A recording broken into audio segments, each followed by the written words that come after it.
सो जो आपकी switching speed है उसको एनालाइज करने के लिए हमें इलेक्ट्रिकल कैरेक्टरिस्टिक्स जो हैं वो हमें पता होनी चाहिए। वो हमें ऑब्वियसली स्टडी करनी है कि किसी भी ट्रांजिस्टर की इलेक्ट्रिकल कैरेक्टरिस्टिक्स क्या होती हैं और वो किस चीज़ पे डिपेंड करती हैं, जिसमें नॉर्मली दो चीज़ें इन्वॉल्व होती हैं।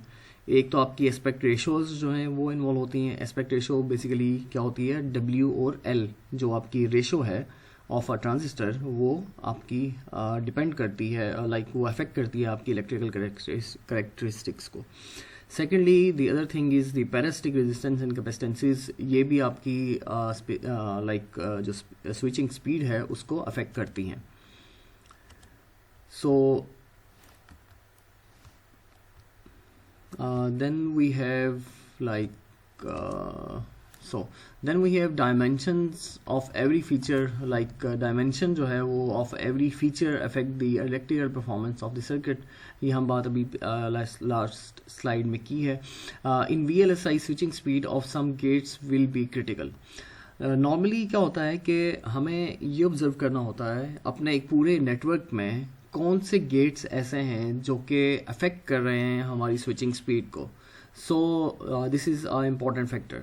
सो इसके लिए हमें क्या करना होता है कि हमें नॉर्मली उन जो पाथ्स होते हैं उन पाथ्स को देखना होता है जो कि कंपैरेटिवली लॉन्गर पाथ्स होते हैं जो कि आउटपुट से कनेक्टेड होते हैं। ठीक है, तो हमें उन जो पाथ्स हैं उनको बेसिकली ऑब्जर्व करना होता है। सो नाउ हम क्या करेंगे कि जो बेसिक सर्किट लेआउट में हैं और उसमें उसको डिस्कस करेंगे कैसा लेआउट होता है और उसमें किस किस तरह के आपको पैरामीटर्स जो हैं उसको उसका ध्यान रखना पड़ता है to design a layout. And then we will move to high speed circuits जहाँ पे हम लोग अपने इलेक्ट्रिकल कैरेक्टरिस्टिक्स और स्विचिंग स्पीड की बात करेंगे।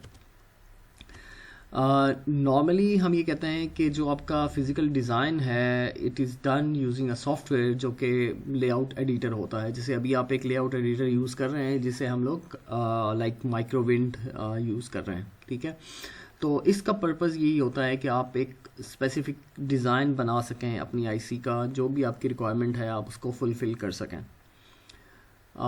जो आपके कॉम्प्लेक्स डिज़ाइंस होते हैं ये हमने स्टडी किया था इनिशियली।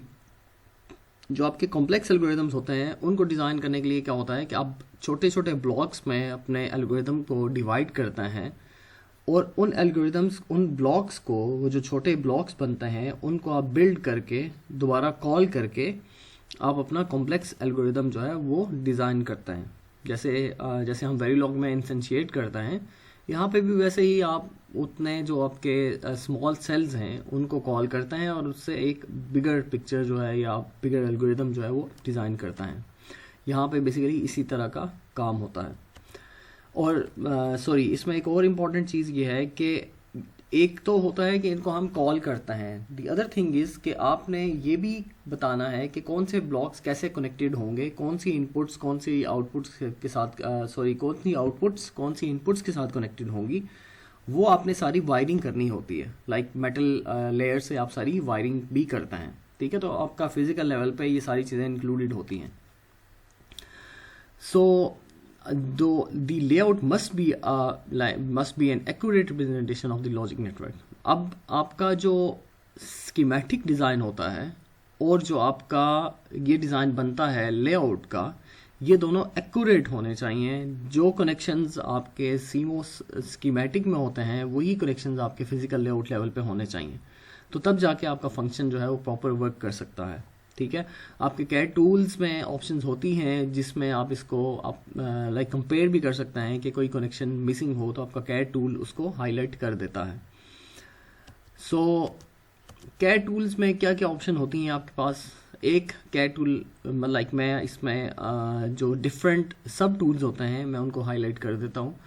जैसे एक आपका होता है लेआउट एडिटर जिसमें आप सारी ड्राइंग्स बनाते हैं। ड्राइंग्स मीन्स आप उसमें सारे ट्रांजिस्टर्स, सारे वायरिंग, जितने भी आप उसमें मॉड्यूल इंस्टेंशिएशन वगैरह होती है वो सारी की सारी आप लेआउट एडिटर में करते हैं। Then we have a design rule checker जिसे नॉर्मली DRC कहते हैं। DRC it ensures that the design can be fabricated within the limits of the manufacturing process। अब कोई भी डिज़ाइन आप बनाते हैं तो वो किसी एक स्पेसिफिक प्रोसेस के लिए डिज़ाइन किया जाता है और उसकी कुछ लिमिटेशंस होती हैं।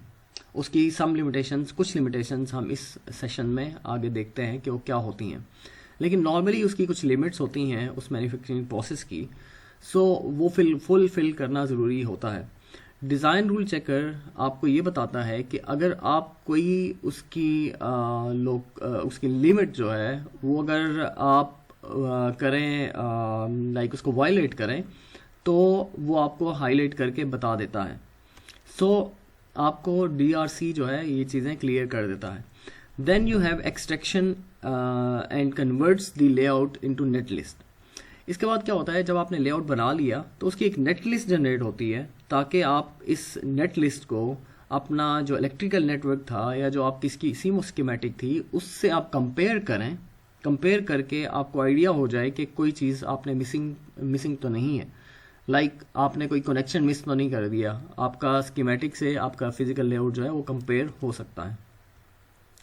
सो then we have a layout versus schematic check. अब LVS, इसको नॉर्मली LVS कहते हैं। LVS का पर्पस यही है कि आपका जो लाइक यहाँ से एक नेटलिस्ट जनरेट हुई और आपका जो एक बना था स्कीमेटिक थी, उनको आपस में कंपेयर करे और कोई एरर्स हैं, कोई मिसमैचेस हैं तो वो उसको हाईलाइट करे। ठीक है, तो LVS का पर्पस बेसिकली ये होता है।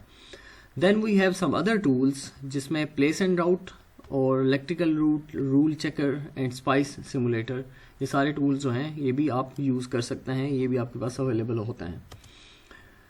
सो कुछ हमने देखनी है कि इसमें लेयर्स और डिज़ाइन रूल्स क्या होते हैं। ठीक है, हमारे पास ये डिफरेंट आपके पास कंपोनेंट्स होते हैं, जैसे like you have a substrate, n well, we have active contact, we have active area, polysilicon, then P select, N select, active contact. ये सारे डिफरेंट आपके पास उसकी लेयर्स हैं जिसको आपने बेसिकली, जिनके रूल्स को आपने वायलेट नहीं करना, उसके वो रूल्स को आपने फॉलो करना होता है। ठीक है, सो हम अभी 1 बाय 1 इन सारे फीचर्स को बेसिकली डिस्कस करना है और हमने ये देखना है कि इसकी जो फीचर है on every layer, it has some rules, design rules, जो कि नॉर्मली बेस करता है कि उसकी मिनिमम विड्थ जो है वो कितनी होगी, and then a minimum spacing, how much will be the minimum spacing. Spacing जो है वो बेसिकली किसके बीच में होगी, हमने ये देखना है कि minimum edge to edge distance between two polygons. Like for example, अगर आप यहाँ पे, मैं इधर से सिलेक्ट करूँ मेटल 1, सो मेटल 1 की मिनिमम विड्थ हमें डिफाइंड होगी कि उसकी मिनिमम विड्थ आप कितनी रख सकते हैं। Then there will be a minimum spacing. Spacing का पर्पज ये होता है कि दो मेटल 1 लेयर्स आपस में कितने मिनिमम डिस्टेंस पे रह सकती हैं। अगर उससे कम करेंगे तो ऑब्वियसली आपका रूल वायलेट होगा और आपका DRC चेकर जो है वो उसको आइडेंटिफाई कर देगा। सो आपको मेजर 2 रूल्स जो हैं यही फॉलो करने होते हैं, या इन्हीं को आपने क्लियर करना होता है। सो अगर आप यहाँ पे देखें तो हमारे पास फॉर एग्जांपल ये हमारे पास लेयर्स हैं 2। अब हम 2 लेयर्स के बीच में देखते हैं कि उसकी विड्थ जो है ये कितनी है, ये W से रिप्रेजेंट कर रहे हैं। देन वी हैव स्पेसिंग, ये वाली स्पेसिंग जो है 2 लेयर्स के बीच में जो स्पेसिंग है वो कितनी है, उसको हम S से रिप्रेजेंट कर रहे हैं। नॉर्मली यहाँ पे जैसे एक और बात देखी हुई है कि ड्रॉन एंड इफेक्टिव वैल्यूज़ जो हैं वो क्या होती हैं। ड्रॉन वैल्यू नॉर्मली ये होती है कि हम कोई वैल्यू जिसको हम अपने लेआउट एडिटर में ड्रॉ करें और उसको हम ये बताएं, फॉर एग्जांपल एक वायर की लेंथ 1 मिलीमीटर रखी जाए। जो इफेक्टिव वैल्यू होती है वो ये होती है कि जब फैब्रिकेशन प्रोसेस होता है उसमें कुछ आपके प्रोसेसेस ऐसे होते हैं जैसे कि लेटरल एचिंग और डोपिंग होती है, उसकी वजह से जो आपकी लेंथ, जैसे फॉर एग्जांपल 1 mm हम कह रहे हैं, तो वो 1 mm नहीं रहती, उससे थोड़ी सी शॉर्ट हो जाती है। For example it comes out to be 0.99 mm। So there is a difference between drawn value and effective value. So थोड़ा सा जो effect है वो उसमें आ जाता है। So normally जब आपको calculations करनी होती हैं आपके layout editors में, तो आप बजाय इसके कि drawn वैल्यूज़ पे आप उसकी कैलकुलेशंस करें, आप इफेक्टिव वैल्यूज़ पे कैलकुलेशन करें ताकि आपके एरर के चांसेस कम से कम हो। अभी हम देखते हैं कि कुछ एग्जांपल्स हम देखते हैं कि आपके जो लेयर्स हैं उसकी क्या लिमिटेशंस हैं और उनमें क्या रूल्स जो हैं वो फॉलो हो रहे होंगे। Like first we have n well. अब आपको पता है कि एनवेल हमें हर उस लोकेशन पे चाहिए होता है जहाँ पे हमने पीमोस क्रिएट करना होता है। जैसे फॉर एग्जांपल यहाँ पे हमने पीमोस क्रिएट करना होगा तो हमने यहाँ पे एक एनवेल क्रिएट कर दिया, ठीक है, तो हम यहाँ पे बेसिकली वो क्रिएट करेंगे। अब एक बात और है कि हमारे पास जो उसके रूल्स हैं, हमने ये कहा था कि आपके पास मेजर दो रूल्स होते हैं, एक विड्थ और दूसरी उसकी स्पेसिंग। सो इट मीन्स कि आपके दो एनवेल हैं, उसकी width minimum W N W से रिप्रेजेंट की जा रही है, width of n well, N W means n well, and उसकी स्पेसिंग ये है रिप्रेजेंट की जा रही है स्पेसिंग बिटवीन टू एनवेल्स, ठीक है। यहाँ पे जैसे लिखा हुआ है कि S N W dash N W, तो ये दो एनवेल्स के बीच में स्पेसिंग को रिप्रेजेंट कर रहा है। नॉर्मली हम क्या कर सकते हैं कि एक तो ये है कि अगर आपने उसको सेपरेट रखना है तो फिर तो आपको ये स्पेसिंग फॉलो करनी पड़ेगी, लेकिन अगर आपने उसको मर्ज करना है तो आप मर्ज कर सकते हैं, फिर हमारा वो स्पेसिंग वाला रूल जो है वो उस पर अप्लाई नहीं होता।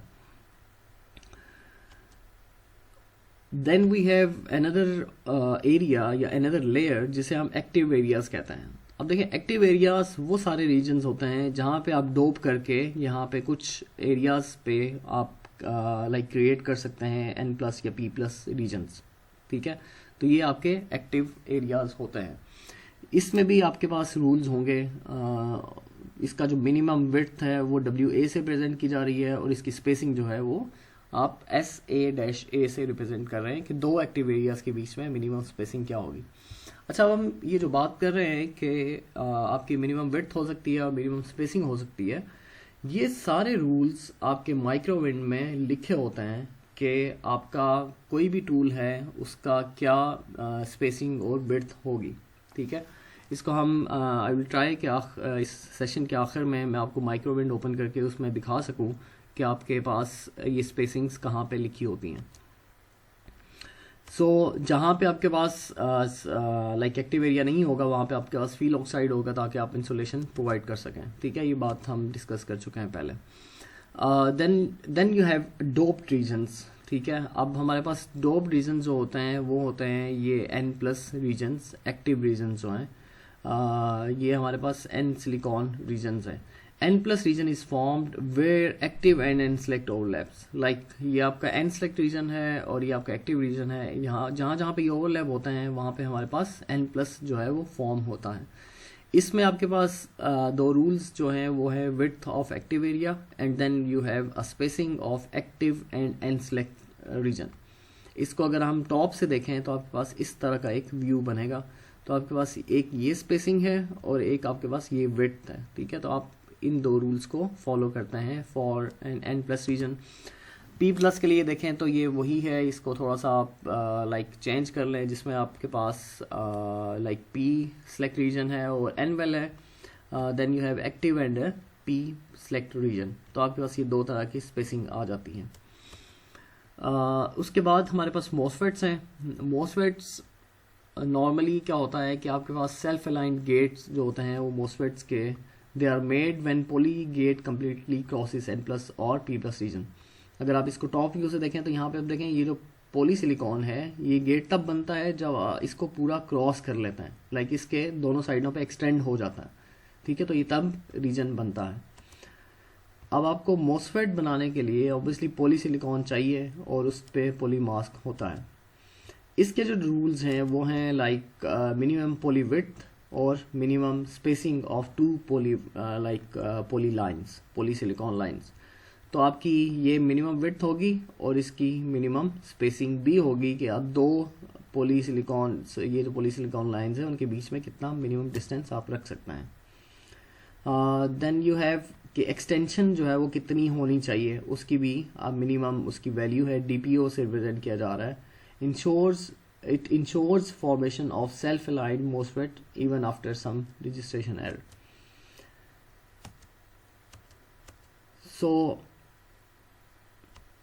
Drawn and effective values normally होती क्या है, जो अभी हमने थोड़ा सा डिस्कस किया था, कि इसमें क्या होता है कि इफेक्टिव वैल्यू हमने जैसे पहले कहा कि ये स्मॉलर होती है than the drawn channel length, और हमने पहले ये बता दिया कि ये उसकी वजह क्या है, लेटरल डोपिंग या फिर आपकी जो एचिंग होती है उसकी वजह से आपकी लेंथ जो है, इफेक्टिव लेंथ जो है वो थोड़ी सी रिड्यूस हो जाती है, और जिस फैक्टर से रिड्यूस होती है उसको हम एल नॉट कहते हैं। ये उतनी लेंथ है जितनी कि कंज्यूम हो गई during the doping and etching process.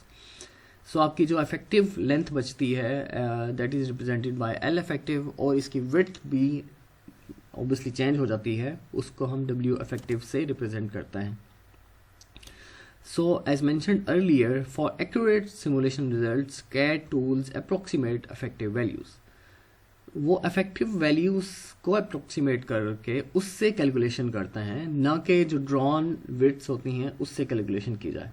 तो इस तरह से हमारा जो results होता है वो बहुत काफ़ी accurate आते हैं comparatively. So then we have active contacts and metal one. हमने ये पहले बात की थी कि जो एक्टिव कॉन्टैक्ट होता है वो इसलिए यूज़ होता है ताकि हम लाइक आपके एक्टिव रीजन्स जिसमें N प्लस या P प्लस है उसको मेटल वन से कनेक्ट कर सकें। सॉरी,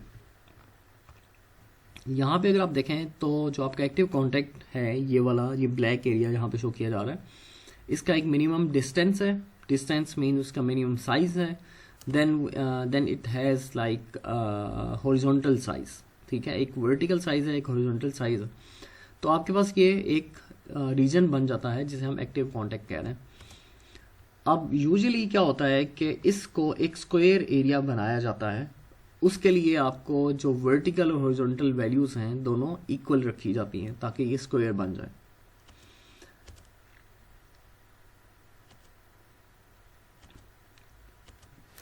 सो अब के एक्टिव कॉन्टैक्ट और मेटल वन जो है उसके कुछ डिज़ाइन रूल्स जो हैं वो फॉलो करने के लिए हमारे पास यहाँ पे लिखे हुए हैं, ठीक है। इसको हम बाद में डिटेल में देख लेंगे जब इसकी ज़रूरत पड़ेगी। तो each contact offers a resistance R C which is equal to like resistance of like which is equal to contact resistance.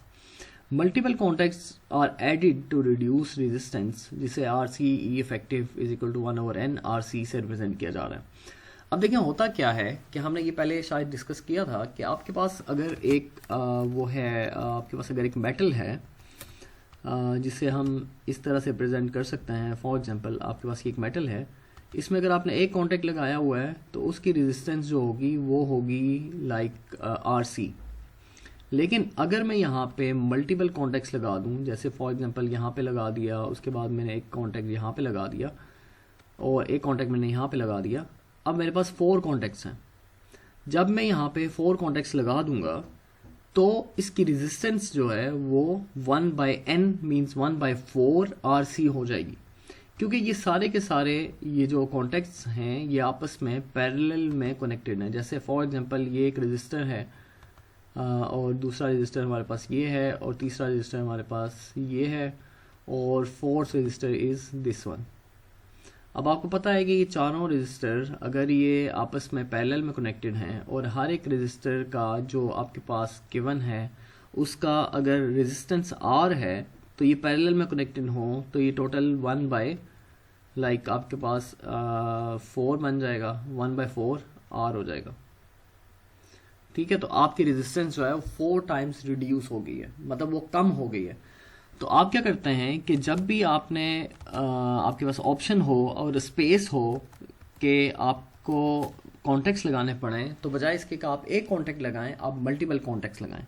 यही बात मोस्ट प्रोबेबली आपने अपनी अभी तक जो आपने लैब्स कवर की हैं उसमें आपने ये बात देखी होगी, और आपने like obviously this is because के उसकी रेजिस्टेंस कम हो जाती है, इसकी वजह से उसको मल्टीपल कॉन्टैक्ट्स लगाए जाते हैं।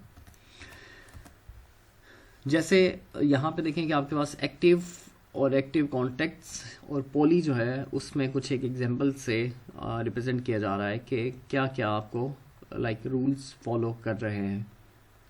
अब ये देखें कि यहाँ पे आपके पास ये पॉली कॉन्टैक्ट है। पॉली कॉन्टैक्ट क्या करता है कि पॉली सिलिकॉन को मेटल से कनेक्ट करता है। अब ये हमारे पास मेटल 1 है और ये भी हमारे पास मेटल 1 है। इन दोनों को हमने मिनिमम S M' स्पेसिंग पे रखना है, ठीक है, ये इसकी मिनिमम स्पेसिंग है।